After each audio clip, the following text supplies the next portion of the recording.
പ്രോമെട്രിക്കിനും പിന്നെ അതുപോലെ തന്നെ ഗവൺമെൻറ് എക്സാംസിനും. പ്രോമെട്രിക്കിന് ഉദ്ദേശിച്ച പ്രധാനമായിട്ട് സൗദി പ്രോമെട്രിക്കാണ്. ഓക്കെ നമ്മുടെ നഴ്സിംഗ് റിസർച്ചിൽ നിന്ന് ഇപ്പം ഒരുപാട് ക്വസ്റ്റ്യൻസ് ചോദിക്കുന്നുണ്ട്. അപ്പോൾ അതിനൊരു പ്രാധാന്യം കൊടുത്തുകൊണ്ട് ഇന്ന് നമ്മൾ നഴ്സിംഗ് റിസർച്ച് ചെയ്യുന്നൊരു ടോപ്പിക്കാണ് എടുക്കാൻ പോകുന്നത്. റിസർച്ചിൽ തന്നെ ഏറ്റവും പ്രാധാന്യമുള്ളൊരു ടോപ്പിക്ക് ഹൈപ്പോത്തിസിസ്, അതിൻ്റെ ടൈപ്സാണ് പഠിക്കാൻ പോകുന്നത്. കുറേ ടൈപ്സ് ഉണ്ട്. അതിനതിൽ പ്രധാനപ്പെട്ട കുറച്ച് ഇമ്പോർട്ടൻറ്റ് ടൈപ്സ് നമ്മളിന്ന് പഠിച്ചു മാറുകയാണ്. അതിൽ തന്നെ നിങ്ങൾക്കറിയാം നൾ ഹൈപ്പോത്തിസിസ്, ഇതൊക്കെ ചോദ്യം വരാറുള്ള ഏരിയ ആണ്. സോ അതൊക്കെ ഒന്ന് ഫോക്കസ് കൊടുത്തുകൊണ്ടുള്ള ഒരു ക്ലാസ്സാണ് നമ്മളിന്ന് ചെയ്യാൻ പോകുന്നത്. അപ്പോൾ ഹൈപ്പോത്തിസിസ് എന്താണെന്ന് നമുക്ക് ആദ്യം ഒന്ന് മനസ്സിലാക്കാം. അപ്പോൾ ആദ്യം ഒരു റോ ഐഡിയ ആദ്യം ഒന്ന് എടുക്കാം. എന്നിട്ട് നമുക്കതിൻ്റെ എന്താ പറയുന്നത് ഡെഫിനിഷനിലോട്ടൊക്കെ പോകാം. ഡീറ്റെയിൽഡ് ഡെഫിനിഷനും കാര്യങ്ങളൊക്കെ മനസ്സിലാക്കാം. ഹൈപ്പോത്തിസിസ് നമ്മളൊരു റിസർച്ചിനെ സംബന്ധിച്ചിടത്തോളം അല്ലെങ്കിൽ ഒരു സ്റ്റഡിയെ സംബന്ധിച്ചിടത്തോളം വളരെ ഇമ്പോർട്ടൻ്റ് ആയിട്ടുള്ളൊരു ഘടകമാണ്. കാരണം എന്താ വെച്ച് കഴിഞ്ഞാൽ ഈ എന്താ പറയണ്ടേ ആദ്യം എന്താ ഹൈപ്പോത്തിസിസ് എന്ന് പറഞ്ഞിട്ടില്ല കാര്യമുള്ളൂ. അപ്പോൾ ഹൈപ്പോത്തിസിസ് എന്ന് പറഞ്ഞാൽ നമ്മളിങ്ങനെ വെറുതെ പറയാം, ഒരു അനുമാനം അല്ലെങ്കിൽ ഒരു കാൽക്കുലേറ്റഡ് ഗസ് അല്ലെങ്കിൽ ഒരു പ്രഡിക്ഷൻ എന്നൊക്കെ വേണമെങ്കിൽ പറയാം. അതിനകത്തുള്ള വേരിയബിൾസ് തമ്മിലുള്ള ഒരു റിലേഷൻഷിപ്പിനെ നമ്മൾ ഇങ്ങനെ ആയിരിക്കും അല്ലെങ്കിൽ ഈ സ്റ്റഡിയുടെ റിസൾട്ട് ഇങ്ങനെ ആയിരിക്കും എന്ന് നമ്മൾ ഊഹിക്കുകയാണ് ചെയ്യുന്നത് അല്ലെങ്കിൽ പ്രഡിക്റ്റ് ചെയ്യുകയാണ് ചെയ്യുന്നത്.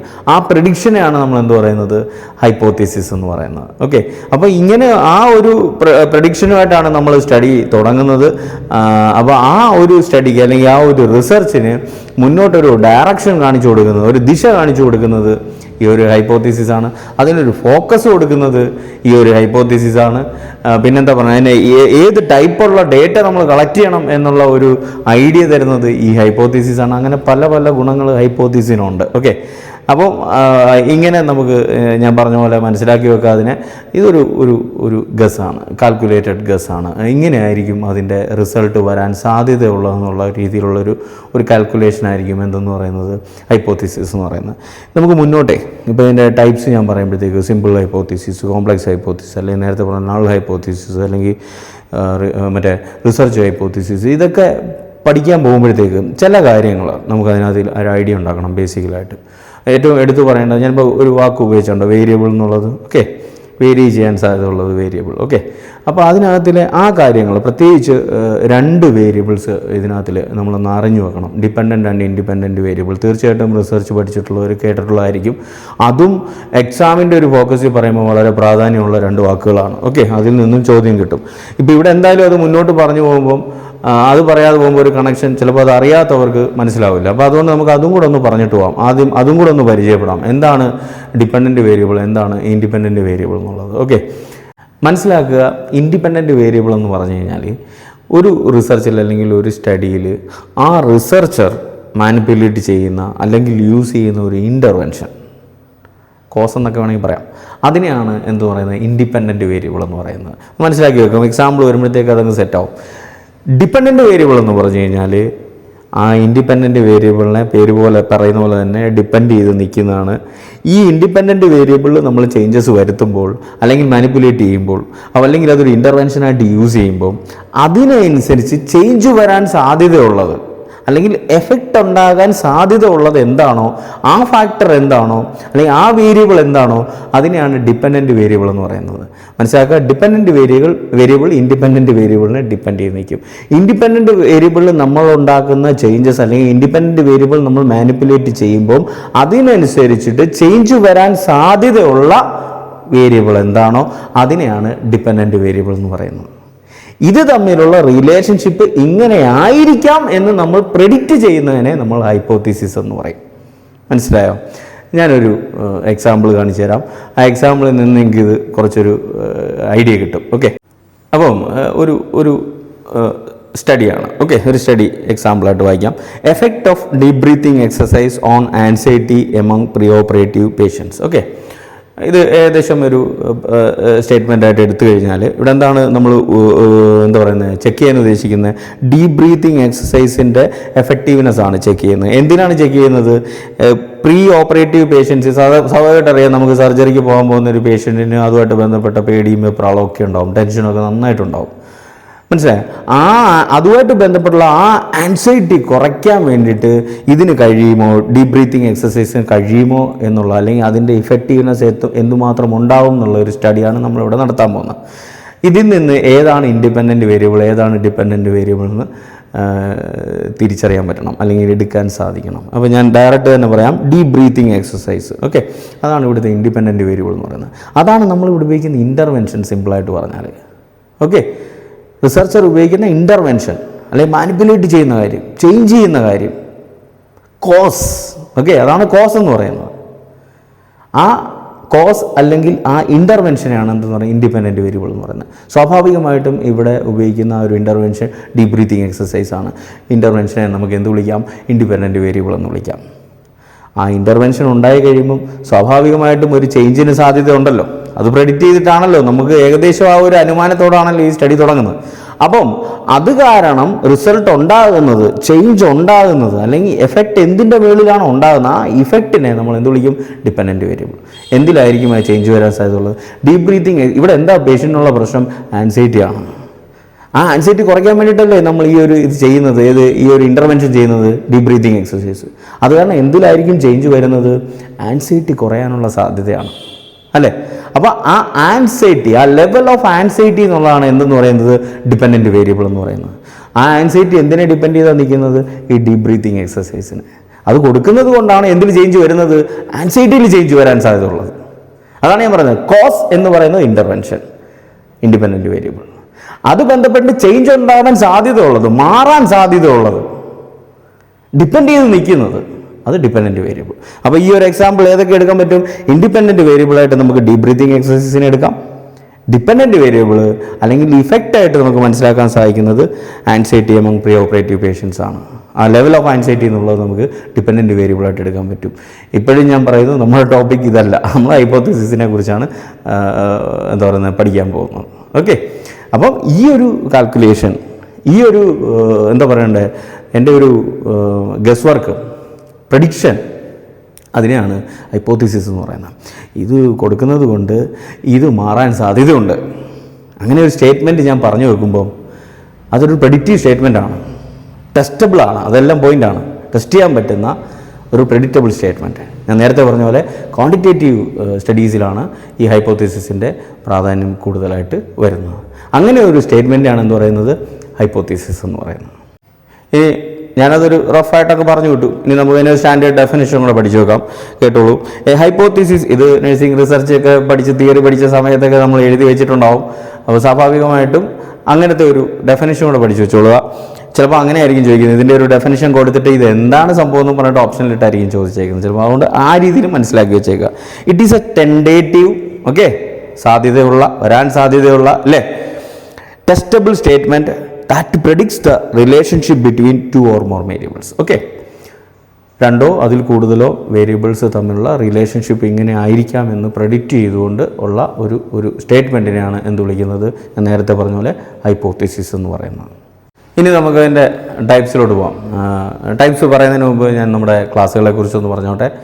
DHA, HAD, MOH, പ്രോമെട്രിക്, അതുപോലെ തന്നെ NCLEX-R. കൂടാതെ ഗവൺമെൻറ് എക്സാംസ്, DME, AIMS പോലുള്ള എക്സാംസിനൊക്കെ പ്രിപ്പയർ ചെയ്യുന്നവർക്ക് വേണ്ടിയിട്ട് ക്ലാസ്സുകൾ അവൈലബിൾ ആണ്. ഇതിനകത്തിൽ ക്രാഷ് കോഴ്സസ് ഉണ്ട്, അതിൽ തന്നെ വളരെ ഡീറ്റെയിൽഡ് ആയിട്ടുള്ള ക്ലാസ്സുകളുണ്ട്, മിനി ക്രാഷ് കോഴ്സസ് ഉണ്ട്. പിന്നെ ഗവൺമെൻറ് എക്സാംസിന് പ്രിപ്പയർ ചെയ്യുന്നവർക്ക് റെഗുലർ ക്ലാസ്സസ് ഉണ്ട്. NCLEX-Rന് വേണ്ടിയിട്ട് സ്പെഷ്യൽ പാക്കേജ്, അതിനകത്ത് തിയറി ക്ലാസ് വരുന്നുണ്ട്, ആർച്ചർ, വേൾഡൊക്കെ ബേസ് ചെയ്തുകൊണ്ടുള്ള ക്വസ്റ്റ്യൻ ഡിസ്കഷൻ ക്ലാസ്സസ് വരുന്നുണ്ട്, പ്രാക്ടീസ് ചെയ്യാനുള്ള മെറ്റീരിയൽസ് കിട്ടുന്നുണ്ട്. ഓക്കെ, ഇതെല്ലാം നമ്മുടെ നഴ്സിംഗ് ഫ്ലിക്സ് ലെക്ചേഴ്സ് ആപ്പിലും വെബ്സൈറ്റിലും ഒക്കെ ആയിട്ടാണ് അവൈലബിൾ ആയിട്ടുള്ളത്. ഏത് സമയത്തും ക്ലാസ്സുകൾ അറ്റൻഡ് ചെയ്യാം, പ്രത്യേകിച്ച് നിങ്ങളുടെ ഡ്യൂട്ടിയെ അല്ലെങ്കിൽ ഡ്യൂട്ടി ടൈമിങ്സിനെ ബാധിക്കാതെ. അതൊരു ഹൈലൈറ്റാണ് ക്ലാസ്സുകളുടെ. അപ്പോൾ ഇതിൻ്റെ ഡെമോ ക്ലാസ് അവൈലബിൾ ആണ്. കൂടുതൽ ഡീറ്റെയിൽസ് അറിയാൻ വേണ്ടിയിട്ട് ഞാൻ കൊടുത്തിട്ടുള്ള നമ്പറിലോട്ട് കോൺടാക്റ്റ് ചെയ്യാം. അപ്പോൾ ടൈപ്സ് നോക്കാം. ടൈപ്സ് ആദ്യം ഒന്ന് എൻലിസ്റ്റ് ചെയ്യുകയാണെന്നുണ്ടെങ്കിൽ സിമ്പിൾ, ചിലത് കണക്ട് ചെയ്ത് പഠിക്കുക, അതായിരിക്കും നല്ലത്. രണ്ടും തമ്മിൽ കോൺട്രാസ്റ്റ് ചെയ്ത്, അങ്ങനെ രണ്ടെണ്ണം തമ്മിൽ കോൺട്രാസ്റ്റ് ചെയ്ത് പഠിക്കുകയാണെങ്കിൽ കുറച്ചുകൂടി എളുപ്പമുണ്ടാവും. Simple and complex hypothesis. Okay, simple ഹൈപ്പോത്തീസിസും കോംപ്ലക്സ് ഹൈപ്പോത്തീസിസും ഒന്ന്. പിന്നെ ഡയറക്ഷണൽ, നോൺ ഡയറക്ഷണൽ ഹൈപ്പോത്തീസിസ്. പിന്നെ അസോസിയേറ്റീവ് ആൻഡ് കോസൽ ഹൈപ്പോത്തീസിസ്. പിന്നെ ഏറ്റവും പ്രാധാന്യമുള്ളത് വീണ്ടും പറയുന്നു നൾ ഹൈപ്പോത്തീസിസ് അല്ലെങ്കിൽ സ്റ്റാറ്റിസ്റ്റിക്കൽ ഹൈപ്പോത്തീസിസ് എന്ന് പറയും. അതിനോട് ചേർത്ത് പഠിക്കാൻ പറ്റുന്ന അല്ലെങ്കിൽ ഡിഫറൻഷ്യേറ്റ് ചെയ്ത് പഠിക്കാൻ പറ്റുന്നത് റിസർച്ച് ഹൈപ്പോത്തീസിസ് അല്ലെങ്കിൽ ആൾട്ടർനേറ്റീവ് ഹൈപ്പോത്തീസിസ് എന്ന് പറയും. ഇത്രയും ടൈപ്സ് പഠിക്കുന്നുണ്ട്. ഒരുപാട് അങ്ങോട്ടും ഡീറ്റെയിൽ പഠിച്ചു പോയിട്ട് ഒന്നും ഇല്ലാതാക്കണ്ട. ഇതിനകത്തിൽ ഇത് എന്താണെന്നുള്ള സംഭവം മനസ്സിലാക്കി ഓരോ എക്സാമ്പിളും പറഞ്ഞ് നമുക്ക് അങ്ങ് പോകാം. ഓക്കെ, അപ്പോൾ ആദ്യമേ നമുക്ക് സിമ്പിൾ ആൻഡ് കോംപ്ലക്സ് ഹൈപ്പോത്തീസിസ് ഇത് തമ്മിലുള്ള വ്യത്യാസം എന്താണെന്ന് നോക്കാം, മനസ്സിലാക്കുക. സിമ്പിൾ ഹൈപ്പോത്തീസിസ് എന്ന് പറഞ്ഞാൽ നമുക്കറിയാം ഒരു ഹൈപ്പോത്തീസിസ് സ്റ്റേറ്റ്മെൻറ്റ് എടുത്തു കഴിഞ്ഞാൽ അതിനകത്ത് വേരിയബിൾസ് ഉണ്ടാവും. ഓക്കെ, പ്രത്യേകിച്ച് ഇൻഡിപെൻഡൻറ്റ് ആൻഡ് ഡിപെൻഡൻറ്റ് വേരിയബിൾസ് ഉണ്ടാവും. അപ്പോൾ അതിനകത്ത് രണ്ട് വേരിയബിളെ വരുന്നുള്ളെങ്കിൽ ഒരു ഇൻഡിപെൻഡൻറ്റ് വേരിയബിളും ഒരു ഡിപെൻഡൻറ്റ് വേരിയബിളും മാത്രം, അത് തമ്മിലുള്ള റിലേഷൻഷിപ്പ് പ്രെഡിക്റ്റ് ചെയ്യണം. അതിൽ കൂടുതൽ നമ്മൾ കോംപ്ലിക്കേറ്റഡ് ആക്കുന്നില്ല, കോംപ്ലക്സ് ആക്കുന്നില്ല. വളരെ സിമ്പിളായിട്ട് ഒരു ഇൻഡിപെൻഡൻറ്റ് വേരിയബിളും ഒരു ഡിപെൻഡൻറ്റ് വേരിയബിളും തമ്മിലുള്ള റിലേഷൻഷിപ്പിനെ പ്രെഡിക്റ്റ് ചെയ്യണം. അതിനെ നമ്മൾ സിമ്പിൾ ഹൈപ്പോത്തീസിസ് എന്ന് പറയും. രണ്ടിൽ കൂടുതൽ ഇൻഡിപെൻഡൻറ്റ് വേരിയബിളോ ഡിപെൻഡൻറ്റ് വേരിയബിളോ തമ്മിലുള്ള റിലേഷൻഷിപ്പിനെ പ്രെഡിക്റ്റ് ചെയ്താൽ അത് കോംപ്ലക്സായി മാറും. ഏകദേശം പിടികിട്ടിയെന്ന് മനസ്സിലായി. കുറച്ചും കൂടെ അതിൻ്റെ കൃത്യമായിട്ടുള്ള ഡെഫിനിഷനും ഒരു എക്സാമ്പിളും ഇട്ട് നമുക്കങ്ങ് പഠിച്ചു മാറാം. Simple hypothesis, A hypothesis that shows one independent variable and dependent variable. മനസ്സിലായോ? അതിനകത്ത് ഒരു ഇൻഡിപെൻഡൻറ്റ് വേരിയബിളും ഒരു ഡിപെൻഡൻറ്റ് വേരിയബിളും മാത്രമേ വരുന്നുള്ളൂ. സോ അത് സിമ്പിളാണ്. മനസ്സിലായോ? ഒരു എക്സാമ്പിൾ കണക്ട് ചെയ്തോ. ഒരു എക്സാമ്പിൾ ഹൈപ്പോത്തീസിസ് പറയുകയാണ്, increasing exercise reduces blood pressure. Okay, എന്നുവെച്ചാൽ എക്സസൈസ് ചെയ്യുന്നതിലൂടെ കൂട്ടുന്നതിലൂടെ നമുക്ക് എന്ത് ചെയ്യാൻ പറ്റും, BP കുറയ്ക്കാൻ സാധിക്കും എന്നുള്ള ഒരു പ്രൊഡിക്റ്റീവ് സ്റ്റേറ്റ്മെൻ്റ് ആണ്. ഓക്കെ, അല്ലെങ്കിൽ ഒരു ഹൈപ്പോത്തീസിസ് ആണ് ഇവിടെ പറയുന്നത്. അതിൽ ചിലതൊക്കെ മനസ്സിലാക്കി പോക്കോ. നമ്മൾ പഠിച്ച നമ്മൾ വേറൊരു കോൺസെപ്റ്റ് കൂടെ വേരിയബിൾസ് കൂടെ നമ്മൾ പ്രത്യേകിച്ച് ഇൻഡിപെൻഡൻറ്റ് ഡിപെൻഡൻറ്റ് വേരിയബിൾസ് കൂടെ ആ ടോപ്പിക്ക് ഇതിനകത്ത് അറിഞ്ഞോ അറിയാതെ കയറിയിട്ടുണ്ട്. അതുകൊണ്ടൊന്ന് മനസ്സിലാക്കി പോക്കോ.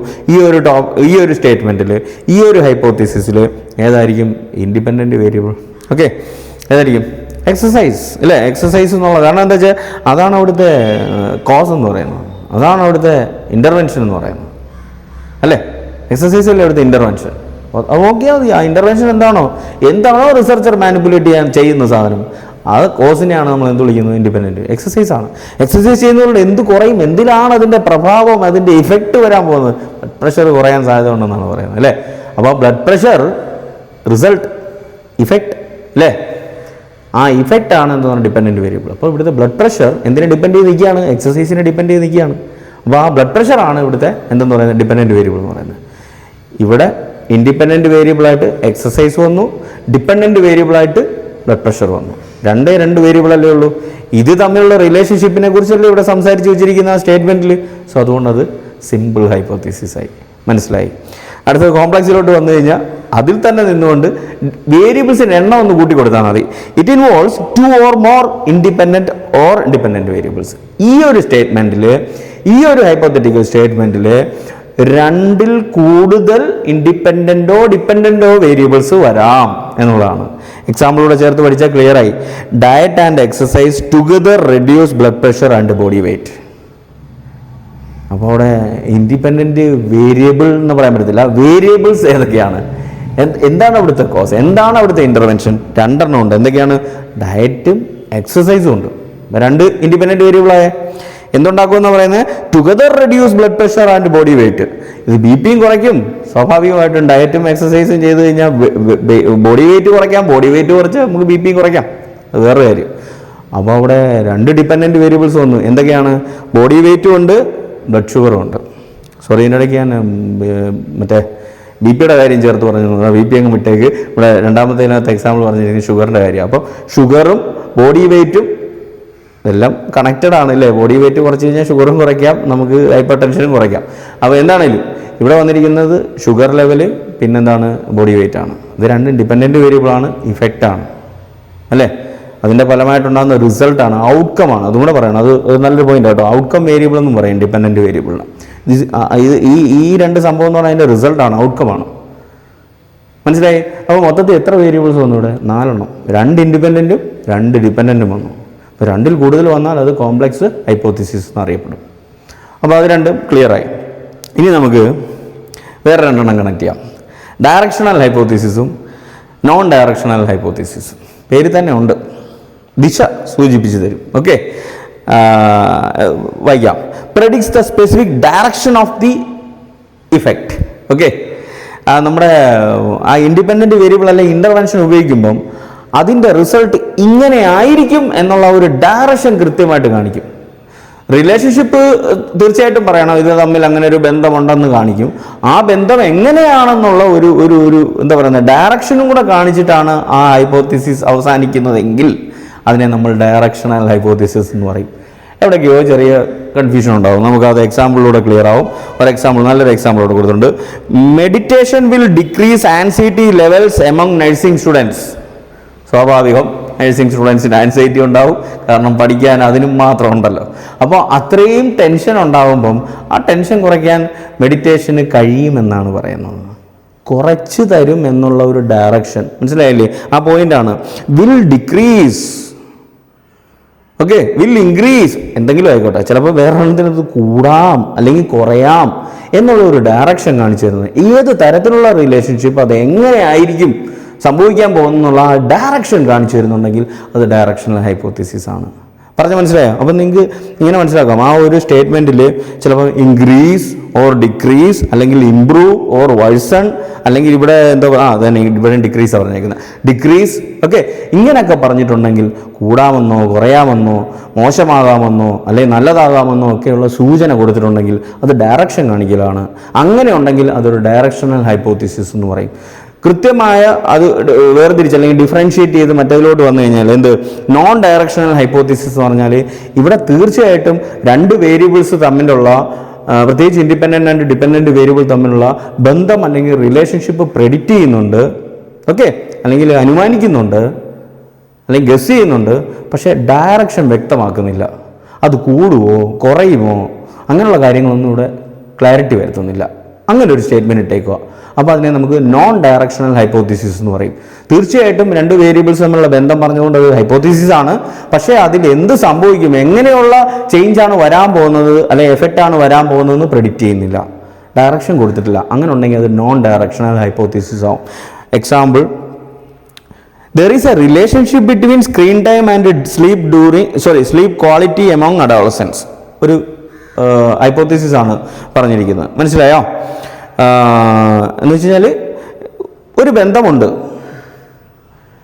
സ്ക്രീൻ ടൈമും, എന്ന് വെച്ചാൽ രാത്രിയിൽ എത്ര നേരം പ്രത്യേകിച്ച് മൊബൈലും കാര്യങ്ങളൊക്കെ ഉപയോഗിക്കുന്നു എന്നുള്ളതും നമ്മുടെ ഉറക്കത്തിൻ്റെ ക്വാളിറ്റിയും തമ്മിൽ, പ്രത്യേകിച്ച് അഡോളസൻസിൽ സ്ക്രീൻ ടൈം കൂടുതലായിട്ട് യൂസ് ചെയ്യുന്നുണ്ട്. അത് തീർച്ചയായിട്ടും പഠനത്തെ വരെ ബാധിക്കുന്ന രീതിയിൽ പോകും. അത് പോട്ടെ, പഠനമല്ലല്ലോ ഇവിടെ പറഞ്ഞിരിക്കുന്നത്, ഉറക്കത്തിൻ്റെ കാര്യമാണ് അല്ലേ. രാത്രിയിൽ കുറേ നേരം മൊബൈലൊക്കെ കാണുന്നത് കൊണ്ട് ഉറക്കത്തിനെ ബാധിക്കാം എന്നാണ് പറയുന്നത്. ബാധിക്കാം, അത് കൂടുതലാണോ കുറവാണോ എന്നൊന്നും ആ സ്റ്റേറ്റ്മെൻറ്റിൽ പറഞ്ഞിട്ടില്ല അല്ലേ. അതിനാണ് ഡയറക്ഷൻ എന്ന് പറയുന്നത്. അങ്ങനെ കൃത്യമായ ഡയറക്ഷൻ സൂചിപ്പിച്ചിട്ടില്ല, എന്ത് സംഭവിക്കാം, കൂടുതലാണോ കുറവാണോ. ഒരു ബന്ധമുണ്ടെന്നേ പറഞ്ഞിട്ടുള്ളൂ, ആ ബന്ധത്തിൻ്റെ ക്ലാരിറ്റി വ്യക്തമാക്കിയിട്ടില്ല. അങ്ങനെ ഉണ്ടെങ്കിൽ അത് നോൺ ഡയറക്ഷണൽ ഹൈപ്പോത്തിസിസ് എന്ന് പറയും. മനസ്സിലായോ? ഇനി നമുക്ക് മറ്റൊരു സംഭവത്തിലോട്ട് പോകാം. മറ്റൊരു സംഭവമല്ല, മൂന്നാമത്തെ ഞാൻ ഉദ്ദേശിച്ചത് ഇങ്ങനെ പെയർ ചെയ്തും കൊണ്ടുപോകാം കേട്ടോ. സിമ്പിളും കോംപ്ലക്സും രണ്ടെണ്ണം, ഡയറക്ഷണൽ നോൺ ഡയറക്ഷണൽ രണ്ടെണ്ണം. ഗവൺമെൻറ് എക്സാംസിലൊക്കെ ഡയറക്ഷനിലൊക്കെ ചോദിക്കാറുണ്ട് കേട്ടോ. ഇതുപോലെ തിരിച്ച് റിവേഴ്സിൽ ചിന്തിച്ചാൽ മതി. എക്സാമ്പിൾ ഇട്ടിട്ടായിരിക്കും ഐഡൻറ്റിഫൈ ചെയ്യാൻ പറയുന്നത്, ഏത് ടൈപ്പാണെന്നൊക്കെ ചോദിച്ചു. അങ്ങനത്തെ ക്വസ്റ്റ്യൻസ് ആയിരിക്കും കിട്ടാൻ സാധ്യതയുള്ളൂ. അപ്പോൾ എപ്പോഴും എക്സാമ്പിൾ കണക്ട് ചെയ്ത് പഠിച്ചു കഴിഞ്ഞാൽ കാര്യം മനസ്സിലാവുകയും ചെയ്യും, ചോദിക്കുമ്പോൾ ഈസി ആയിട്ട് നമുക്കത് ആൻസർ ചെയ്ത് പോകാം. സംഭവമൊക്കെ സിമ്പിളാണ്. നമ്മളവിടെ ദൂരെ നിന്ന് നോക്കുമ്പോൾ കുറച്ച് കോംപ്ലിക്കേറ്റഡ് ആയിട്ട് തോന്നുമെങ്കിലും കണക്ട് ചെയ്ത് കാര്യം മനസ്സിലാക്കി പഠിച്ചാൽ വളരെ എളുപ്പമാണ്. എനിക്കറിയാം നഴ്സിംഗ് റിസർച്ച് പലർക്കും ട്രൈ ആയിരിക്കും. കുറച്ച് ആദ്യം തുടക്കത്തിൽ മനസ്സിലാക്കാനൊക്കെ പാടാം. ഒന്ന് ചെയ്തിട്ടുള്ളവർക്ക് അല്ലെങ്കിൽ റിസർച്ച് ചെയ്തിട്ടുള്ളവർക്ക് എളുപ്പത്തിൽ കാര്യങ്ങൾ കണക്റ്റ് ആവും. അത് പലരുടെയും പ്രശ്നം എന്താ വെച്ചാൽ ചെയ്യാതെ, പ്രോപ്പറായിട്ട് ചെയ്യാതെ നമ്മൾ തിയറിറ്റിക്കലി മാത്രം പഠിക്കുമ്പോഴായിരിക്കും ഇതെല്ലാം കുറേ അബ്സ്ട്രാക്റ്റ് ഐഡിയാസ് ആയിട്ട് കിടക്കുന്നത്. കണക്റ്റ് ആവില്ല, നമുക്ക് എളുപ്പത്തിൽ മനസ്സിലാക്കിയെടുക്കാൻ ബുദ്ധിമുട്ടായിരിക്കും. ഓക്കെ, പക്ഷേ അൺഫോർച്ചുനേറ്റ്ലി എന്ന് പറയേണ്ടി വരും, ഇപ്പോഴത്തെ എക്സാംസിനൊക്കെ കണ്ടമാനം പ്രാധാന്യം കൊടുക്കുന്നുണ്ട്. ഓക്കെ, അപ്പം അൺഫോർച്ചുനേറ്റ്ലി ഒന്നും പറയാൻ പറ്റില്ല കേട്ടോ. കാരണം എന്താ വെച്ചാൽ റിസർച്ചിന് അത്രയും പ്രാധാന്യമുണ്ട്. അതുകൊണ്ടല്ലേ നമ്മുടെ നഴ്സിംഗ് ഇത്രയും ഓരോ ദിവസവും കയറിക്കൊണ്ട് വരുന്നത്, അതിൻ്റെ സ്റ്റാൻഡേർഡ് കയറിക്കൊണ്ട് വരുന്നത്. അത്രയും പഠനങ്ങൾ നടന്നിട്ടാണ്. തീർച്ചയായിട്ടും റിസർച്ച് ഇതിന് അത്രയധികം പ്രാധാന്യമുണ്ട്. പക്ഷേ നമ്മൾ തിയറിറ്റിക്കലി പ്രത്യേകിച്ച് എക്സാം ഫോക്കസ് പഠിക്കുമ്പോൾ ഇങ്ങനെയുള്ള ചോദ്യം വരുമ്പോൾ നമുക്കത് നമുക്ക് ചെയ്യാൻ പറ്റാതെ വരുമ്പോൾ നമുക്ക് വിഷമം ഉണ്ടാവും. ആ ഒരു രീതി പറയുന്നതാണ്. പക്ഷേ പഠിക്കുക. ഓക്കെ, പ്രത്യേകിച്ച് നമ്മുടെ government exams, tutor, assistant professor പോലുള്ള എക്സാംസിനൊക്കെ പ്രിപ്പയർ ചെയ്യുന്നവർക്ക് അത് മാത്രം പറയാൻ പറ്റത്തില്ല. എയിംസിനും ഇങ്ങനെയുള്ള നമ്മുടെ എന്താ പറയുക സ്റ്റാഫ് നഴ്സ് എക്സാംസിനും ഒക്കെ ഒരുപാട് ക്വസ്റ്റ്യൻസ് വരുന്നുണ്ട്.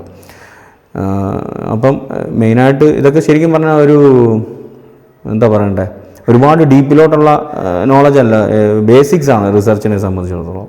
ഈ ഹൈപ്പോത്തീസിസും വേരിയബിൾസും കാര്യങ്ങളുമൊക്കെ, അതിലും കൂടുതൽ കാര്യങ്ങൾ പഠിക്കാനുണ്ട്. തീർച്ചയായിട്ടും സമയം കണ്ടെത്തി പഠിക്കുക. ഇതുപോലുള്ള എക്സാംസിന് ഫോക്കസ് ചെയ്യുന്നവർ, ഓക്കെ, പ്രത്യേകിച്ച് ഫാക്കൽറ്റി എക്സാംസിനൊക്കെ ഫോക്കസ് ചെയ്യുന്നവർ. അപ്പോൾ ഞാൻ പറഞ്ഞുകൊണ്ട് വന്നോട്ടെ, അസോസിയേറ്റീവ് ഹൈപ്പോത്തീസിസും കോസൽ ഹൈപ്പോത്തീസിസും, ഓക്കെ, അതും 2 ടൈപ്പാണ്. ഇതും ചോദ്യത്തിൽ വരാം. ചിലപ്പം പെട്ടെന്ന് നമുക്ക് കണക്ട് ചെയ്യാൻ പറ്റില്ല. എന്താണ് അതിൻ്റെ വ്യത്യാസം എന്ന് മനസ്സിലായി. കോസൽ എന്നുള്ള വാക്കൊക്കെ കോസ് ഒക്കെ വെച്ചിട്ട് കുറേ പോയിന്റ് കിട്ടും, അതാണ് സത്യം. കോസ് ആൻഡ് എഫക്റ്റ് കൃത്യമായി പറയുന്നുണ്ടെങ്കിൽ, അത് തമ്മിലുള്ള എന്ത് കോസ് ഇതുകൊണ്ട് എന്ത് എഫക്റ്റ് എന്നുള്ളത് വ്യക്തമായിട്ട് പറയുന്നുണ്ടെങ്കിൽ അത് ഈ പറഞ്ഞ പോലെ അതൊരു എന്താ പറയണ്ടേ, കോസൽ ഹൈപ്പോത്തീസിസ് ആണ്. കുറച്ചുകൂടെ ക്ലാരിറ്റിയിൽ പഠിക്കാം. ആദ്യം അസോസിയേറ്റീവ് ഹൈപ്പോത്തീസിസ് തന്നെ പറയാം. It shows a relationship between variables but not cause and effect. മനസ്സിലായോ? അത് തമ്മിലുള്ള ബന്ധം പറയുന്നുണ്ട്. എന്നുവെച്ചാൽ അതിനകത്ത് പ്രത്യേകിച്ചൊരു എന്താ പറയണ്ടേ, ഒരു ഇൻ്റർവെൻഷൻ യൂസ് ചെയ്യുന്നില്ല. ഒരു റിസർച്ചർ അവിടെ നാച്ചുറൽ സെറ്റിങ്സിൽ ചെയ്യുകയാണ്, വിത്തൗട്ട് മാനിപ്പുലേഷൻ. അതാണ് അതിൻ്റെ കറക്റ്റ് വാചകം. ഒരു എക്സാമ്പിൾ പറയുമ്പോൾ കുറച്ചുകൂടെ കിട്ടും. There is a relationship between BMI and hyper tension. മനസ്സിലായോ? പക്ഷെ നമ്മളെ ഇതിൽ പറഞ്ഞ പോലെ എന്താണ് കൃത്യമായിട്ട് അതിനകത്ത് സംഭവിക്കാൻ പോകുന്നത് എന്നുള്ള ആ ഒരു ഈ കോസ് കൊണ്ട് ഇത് സംഭവിക്കും എന്നുള്ളത് കൃത്യമായിട്ട് പറയുന്നില്ല. ജസ്റ്റ് അത് തമ്മിലുള്ള റിലേഷൻഷിപ്പ് മാത്രം പറഞ്ഞങ്ങ് വിടുകയാണ്. മനസ്സിലായോ? അതിനെയാണ് അസോസിയേറ്റ്. ഇത് തമ്മിലൊരു ബന്ധമുണ്ട് എന്ന് പറയുന്നു, പക്ഷേ ഇത് കാരണം ഇങ്ങനെ സംഭവിക്കും എന്നുള്ളത് ക്ലാരിറ്റിയിൽ പറയുന്നില്ല. കോസ് ആൻഡ് എഫക്റ്റ് അവിടെ കൃത്യമായിട്ട് ഫോക്കസ് കൊടുക്കുന്നില്ല. മനസ്സിലാവുന്നുണ്ടോ? ആ കോസ് ആൻഡ് എഫക്റ്റ് ഫോക്കസ് കൊടുക്കാതെ ജസ്റ്റ് അതിൻ്റെ റിലേഷൻഷിപ്പ് മാത്രം പറഞ്ഞു പോകുന്ന ഒരു സ്റ്റേറ്റ്മെൻ്റ് ആണെന്നുണ്ടെങ്കിൽ അത് എന്താണ്, അസോസിയേറ്റീവ് നമ്മൾ വിളിക്കും. മനസ്സിലായോ? ഞാൻ പറഞ്ഞില്ലേ, BMIയും ഹൈപ്പർ ടെൻഷനും തമ്മിലുള്ള റിലേഷൻഷിപ്പ് ഉണ്ടെന്ന് പറഞ്ഞു വെക്കുന്നത് ഒരു അസോസിയേറ്റീവ് ഹൈപ്പോത്തീസിസിന് എക്സാമ്പിളായിട്ട് എടുക്കാം. അടുത്തത് കോസൽ ഹൈപ്പോത്തീസിസ്. ഓക്കെ, അതിൻ്റെ നേരെ വിപരീതം. ഇവിടെ റിലേഷൻഷിപ്പിനോടൊപ്പം ഒരു കോസ് ആൻഡ് എഫക്റ്റ് റിലേഷൻഷിപ്പ് കൃത്യമായിട്ട് അവിടെ സൂചിപ്പിക്കുന്നുണ്ട്. കോസ് ആൻഡ് എഫക്റ്റ് റിലേഷൻഷിപ്പ് മനസ്സിലാവുന്നുണ്ടോ? അപ്പം ഇവിടെ പറഞ്ഞ പോലെ സിമ്പിളായിട്ട് പറഞ്ഞാൽ സ്മോക്കിംഗ് കോസസ് ക്യാൻസർ, അല്ലെങ്കിൽ സ്മോക്കിംഗ് കോസസ് ഇവിടെ പറഞ്ഞാൽ ഡിക്രീസ് ഇൻ ലങ് കപ്പാസിറ്റി. മറ്റൊരു എക്സാമ്പിൾ, ഇത് കാരണം ഇത് സംഭവിക്കും. Cause smoking, decrease in lung capacity അതിൻ്റെ എഫക്റ്റ്, റിസൾട്ട്. അപ്പോൾ ആ കോസും എഫക്റ്റും കൃത്യമായിട്ട് പറഞ്ഞു വെക്കുന്നുണ്ട് ആ സ്റ്റേറ്റ്മെൻറ്റിൽ. അതിനെയാണ് എന്ത് പറയുന്നത്, നമ്മൾ കോസൽ ഹൈപ്പോത്തീസിസ് എന്ന് പറയുന്നത്. ഓക്കെ, ഇനിയാണ് എന്താ പറയണ്ടേ, കൂടുതൽ സാധ്യത. നമ്മൾ ഈ ഒരു ടോപ്പിക്ക് എടുക്കുമ്പോഴും പഠിക്കുമ്പോഴും എന്താ പറയുന്നത്, ഒരു സാധാരണ ഒരു എക്സാമിൽ റിസർച്ച് ചെയ്യുന്ന ഒരു ക്വസ്റ്റ്യൻ ഇടാൻ സാധ്യതയുണ്ട്, ഹൈപ്പോത്തീസിസ് എന്നൊരു ക്വസ്റ്റ്യൻ ഇടാൻ സാധ്യത ഉണ്ടെങ്കിൽ ആദ്യത്തെ ഒരു തോട്ടിൽ ചിലപ്പോൾ എടുത്തിടാൻ സാധ്യതയുള്ള ചിലപ്പോൾ നൾ ഹൈപ്പോത്തീസിസ് ആയിരിക്കും. ആദ്യത്തെ ഒരു തോട്ടില്ല, കുറച്ചുകൂടെ ടഫ് എക്സാമൊക്കെ ആകുമ്പോഴത്തേക്ക് അതൊക്കെ അങ്ങ് വിടും. ഇത് ടച്ച് ചെയ്യാനേ ചാൻസ് ഇല്ല. ഞാൻ പറഞ്ഞുകൊണ്ട് വന്ന നൾ ഹൈപ്പോത്തീസിസിൻ്റെ കാര്യമാണ്. നൾ ഹൈപ്പോത്തീസിസും അതുപോലെ തന്നെ റിസർച്ച് ഹൈപ്പോത്തീസിസും അങ്ങനെ ഒരു വേർതിരിവും കൂടെ ഉണ്ട്, അല്ലെ അങ്ങനെ ഒരു ടൈപ്സും കൂടെ പറഞ്ഞു വെക്കാം. നൾ ഹൈപ്പോത്തീസിസ് അല്ലെങ്കിൽ സ്റ്റാറ്റിസ്റ്റിക്കൽ ഹൈപ്പോത്തീസിസ് എന്ന് പറയും. അതിൻ്റെ അതാദ്യം അതിൻ്റെ ഒരു ഡെഫിനിഷൻ പോലെ അല്ലെങ്കിൽ അതിൻ്റെ ഒരു എന്താ അർത്ഥം പറയുകയാണെങ്കിൽ, it predicts no relationship or no effect. Okay, ഒരു സ്റ്റാറ്റിസ്റ്റിക്കലി സിഗ്നിഫിക്കൻ്റ് ആയിട്ടുള്ള ഒരു റിലേഷൻഷിപ്പ് രണ്ടോ അതിൽ കൂടുതലോ വേരിയബിൾസ് തമ്മിൽ ഇല്ല, അവർ തമ്മിലൊരു ബന്ധവും ഇല്ല എന്ന് പറഞ്ഞു വെക്കുന്ന ഒരു സ്റ്റേറ്റ്മെൻ്റ് ആണെങ്കിൽ അത് നൾ, H0 എന്നാണത് റെപ്രസെൻ്റ് ചെയ്യുന്നത്. ഓക്കെ, റെപ്രസെൻ്റ് ചെയ്യാൻ വേണ്ടി യൂസ് ചെയ്യുന്ന H0 ആണ്. Research hypothesis H1. ഓക്കെ, അപ്പോൾ ഞാൻ പറഞ്ഞുകൊണ്ട് വന്നത്, there is no relationship, there is no significant relationship between അല്ലെങ്കിൽ എമംഗ് വേരിയബിൾസ്. അതിനെയാണ് നമ്മൾ എന്ത് പറയുന്നത്, നൾ ഹൈപ്പോത്തീസിസ് എന്ന് പറയുന്നത്. അത് നമ്മളിപ്പം ഇതിൻ്റെ ഒരു ബെനിഫിറ്റ് എന്ന് പറഞ്ഞാൽ നമ്മളൊട്ടും ബയാസ്ഡ് ആവുന്നില്ല. നമ്മൾ നേരത്തെ പറഞ്ഞു വെക്കുക അവർ തമ്മിലൊരു ബന്ധമുണ്ട്, അത് ഞാൻ പ്രൂവ് ചെയ്യാൻ വേണ്ടി ആണ് ഞാൻ ഈ സ്റ്റഡിയിലൂടെ ശ്രമിക്കുന്നത് നമ്മൾ പറയുന്നില്ല. അത് തമ്മിലൊരു ബന്ധമില്ല. അപ്പം നമ്മൾ തെളിവുകൾ കണ്ടെത്തി അത് തമ്മിലൊരു ബന്ധമുണ്ടെന്ന് നമ്മൾ സ്ഥാപിക്കാൻ ആ എവിഡൻസ് നമ്മൾ എടുക്കാൻ ഇറങ്ങുകയാണ്, അല്ലേ? അപ്പോൾ ആ ഒരു ബയാസ് ഒഴിവാക്കാൻ നമുക്ക് സാധിക്കുമെന്നാണ് പറയുന്നത്. അതിലുപരി നമ്മുടെ റിസർച്ചിൽ പ്രത്യേകിച്ച് ക്വാണ്ടിറ്റേറ്റീവ്, അതിൽ തന്നെ സ്റ്റാറ്റിസ്റ്റിക്കൽ ടെസ്റ്റുകൾ ഉപയോഗിക്കുന്ന പഠനങ്ങളാണെന്നുണ്ടെങ്കിൽ ഏറ്റവും അനുയോജ്യമായിട്ടുള്ള ഒരു ഹൈപ്പോത്തീസിസായിട്ട് നൾ ഹൈപ്പോത്തീസിസിനാണ് എടുക്കുന്നത്. ഓക്കെ, അപ്പോൾ പറഞ്ഞുകൊണ്ട് വന്നത് എക്സാമ്പിളോട് പറയണമല്ലോ, കാര്യം മനസ്സിലായല്ലോ. അങ്ങനെ തന്നെ ചോദിക്കും, no significant relationship between 2 variables അല്ലെങ്കിൽ 2 or more വേരിയബിൾസ്, അങ്ങനെയൊക്കെ പറഞ്ഞു വരുമ്പോൾ ബന്ധമില്ല എന്ന് സ്ഥാപിക്കുന്നതിനാണ് നൾ ഹൈപ്പോത്തീസിസ് എന്ന് പറയുന്നത്. Example, there is no significant difference in pain level between patients who receive music therapy and those who do not. Music therapy സ്വീകരിക്കുന്നവരും സ്വീകരിക്കാത്തവരും തമ്മിൽ പെയിൻ ലെവൽ ഒരു വ്യത്യാസവും ഇല്ല എന്നാണ് പറഞ്ഞു വെക്കുന്നത്. അത് തമ്മിൽ ബന്ധം ഉണ്ടെന്ന് പറഞ്ഞിട്ടല്ല പോകുന്നത്, നമ്മളത് നൾ ഹൈപ്പോത്തീസിസ് ആയിട്ടാണ് സ്റ്റേറ്റ് ചെയ്യുന്നത്. തമ്മിൽ റിലേഷൻഷിപ്പ് ഇല്ല എന്ന് പറഞ്ഞിട്ടാണ് പോകുന്നത്. അങ്ങനെ റിലേഷൻഷിപ്പ് ഇല്ല എന്ന് പ്രെഡിക്റ്റ് ചെയ്തിട്ട് വരുമ്പം അതിനാണ് നൾ ഹൈപ്പോത്തീസിസ് എന്ന് പറയുന്നത്. അതിൻ്റെ നേരെ ഓപ്പോസിറ്റാണ്, സ്ട്രെയിറ്റ് പറയാണ് അത് തമ്മിലൊരു ബന്ധമുണ്ട് എന്ന് പറയുന്നതിനാണ് എന്ത് പറയുന്നത്, റീസെർച്ച് ഹൈപ്പോത്തീസിസ് എന്ന് പറയുന്നത്. അടുത്തത് ഓക്കെ, റിസർച്ച് ഹൈപ്പോത്തീസിസ് H1, അല്ലെങ്കിൽ അതിൻ്റെ മറ്റൊരു പേര് ആൾട്ടർനേറ്റീവ് ഹൈപ്പോത്തീസിസ്. അതിന് മറ്റൊരു പേര് എന്നൊക്കെ പറഞ്ഞു പോകുമ്പോൾ നിങ്ങളും അങ്ങനെ അങ്ങ് കേട്ടങ്ങ് വിടരുത്. ഇതായിരിക്കും ചോദ്യം വരുന്നത്. ഇത് ഒരുപാട് വട്ടം ചോദ്യത്തിൽ കണ്ടിട്ടുണ്ട്, അതുകൊണ്ടാണ് പറയുന്നത്. മനസ്സിലായോ? റിസർച്ച് ഹൈപ്പോത്തീസിൻ്റെ മറ്റൊരു അനദർ നെയിം ഏതാണ് എന്ന് പറഞ്ഞിട്ടായിരിക്കും ഓപ്ഷനിലിടുന്നത്. അവിടെ ആൾട്ടർനേറ്റീവ് ഹൈപ്പോത്തീസിസ് അവിടെ ഒളിഞ്ഞ് കിടപ്പുണ്ടാവും ഓപ്ഷനിൽ, നമ്മളെ മാർക്ക് കൊണ്ട് കളയും. അതുകൊണ്ട് പഠിച്ചേക്കുക. മറ്റതിന് ഒരു പേര് പറഞ്ഞാൽ നൾ ഹൈപ്പോത്തീസിസിൻ്റെ മറ്റൊരു പേരാണ്, മറ്റൊരു പേരാണ് സ്റ്റാറ്റിസ്റ്റിക്കൽ ഹൈപ്പോത്തീസിസ് എന്ന് പറയും. ഓക്കെ, ഞാൻ പറഞ്ഞ പോലെ സ്റ്റാറ്റിസ്റ്റിക്കൽ ടെസ്റ്റുകൾ യൂസ് ചെയ്യുന്ന സാഹചര്യത്തിൽ, പ്രത്യേകിച്ച് നമ്മുടെ പാരാമെട്രിക്, നോൺ പാരാമെട്രിക് ടെസ്റ്റുകളുണ്ട്. അതിൻ്റെ പാരാമെട്രിക് ടെസ്റ്റുകൾ പ്രധാനമായിട്ട് അങ്ങനത്തെ അങ്ങനത്തെ സ്റ്റഡികളിൽ നൾ ഹൈപ്പോത്തീസിസിന് വല്ലാത്ത പ്രാധാന്യമുണ്ട്. അങ്ങനെയായിരിക്കും നമ്മൾ തുടക്കത്തിൽ നൾ ഹൈപ്പോത്തീസിസ് ആയിട്ടാണ് സ്റ്റേറ്റ് ചെയ്യുന്നത്. മനസ്സിലായോ? അപ്പം റിസർച്ച് ഹൈപ്പോത്തീസിസ് അല്ലെങ്കിൽ ആൾട്ടർനേറ്റീവ് ഹൈപ്പോത്തീസിസ് എന്ന് പറഞ്ഞാൽ സിമ്പിളായിട്ട് ഇത്രയേ ഉള്ളൂ. It predicts there is a relationship or effect or association. അത് തമ്മിലൊരു ബന്ധമുണ്ടെന്ന് നമ്മൾ പ്രെഡിക്റ്റ് ചെയ്യുകയാണ്. നോ റിലേഷൻഷിപ്പ് പറഞ്ഞാലാണ് നൾ ഹൈപ്പോത്തീസിസ് ആവുന്നത്. റിലേഷൻഷിപ്പ് ഉണ്ടെന്ന് പറഞ്ഞു വെച്ചാൽ അത് ആൾട്ടർനേറ്റീവ് ഹൈപ്പോത്തീസിസ് ആവുന്നു. ജസ്റ്റ് നൾ ഹൈപ്പോത്തീസിസിൻ്റെ ഓപ്പോസിറ്റ്, വേറെ ഒന്നുമില്ല. Example, patient who receives music therapy have lower pain levels than those who do not. അല്ലേ? എല്ലാം ശ്രദ്ധിച്ചാൽ മനസ്സിലാവും. ഇതൊരു കോസലാണ് അല്ലേ, കോസ് ആൻഡ് എഫക്റ്റ് പറയുന്നുണ്ട്. ഡയറക്ഷനിലാണ്, പെയിൻ ലെവൽ കുറയുമെന്ന് പറയുന്നുണ്ട് അല്ലേ. മ്യൂസിക് തെറാപ്പിയും പിന്നെ പെയിൻ ലെവൽ കുറയുന്നുള്ളൂ. സിമ്പിളാണ്. ഇതിലെല്ലാം ഒരു എക്സാമ്പിളാണ് ഉണ്ട്. ഈ ടൈപ്പിനെല്ലാം ചേർന്നൊരു എക്സാമ്പിളാണത്. പക്ഷേ അത് റിസർച്ച് ഹൈപ്പോത്തീസിസാണ് അല്ലേ. Patient who receive music therapy have lower pain level than those who do not. അത് ഉപയോഗിക്കാത്തവരിൽ നിന്ന് ഉപയോഗിക്കുന്നവർക്ക് ഒരു എന്താ പറയണ്ടേ, പെയിൻ ലെവൽ കുറയുമെന്നാണ് പറയുന്നത് അല്ലേ. അപ്പോൾ അവിടെ റിലേഷൻഷിപ്പ് ഉണ്ടെന്ന്, അല്ലെങ്കിൽ ആ ബന്ധം കൃത്യമായിട്ട് പോസിറ്റീവായിട്ട് പറഞ്ഞു വെക്കുകയാണ് ചെയ്യുന്നത്. അങ്ങനെ പറയുന്നതിനാണ് എന്ത് പറയുന്നത്, റിസർച്ച് ഹൈപ്പോത്തീസിസ് എന്ന് പറയുന്നത്. അപ്പോൾ ഞാൻ പറഞ്ഞ പോലെ അതിനകത്തിൽ ഇമ്പോർട്ടൻ്റ് ആയിട്ടുള്ള എല്ലാം പറഞ്ഞു മാറിയെന്നാണ് വിശ്വാസം. ഓർത്തുക, simple, complex, directional, non directional, associative, causal, പിന്നെ നൾ ഹൈപ്പോത്തീസിസ്, റിസർച്ച് ഹൈപ്പോത്തീസിസ്.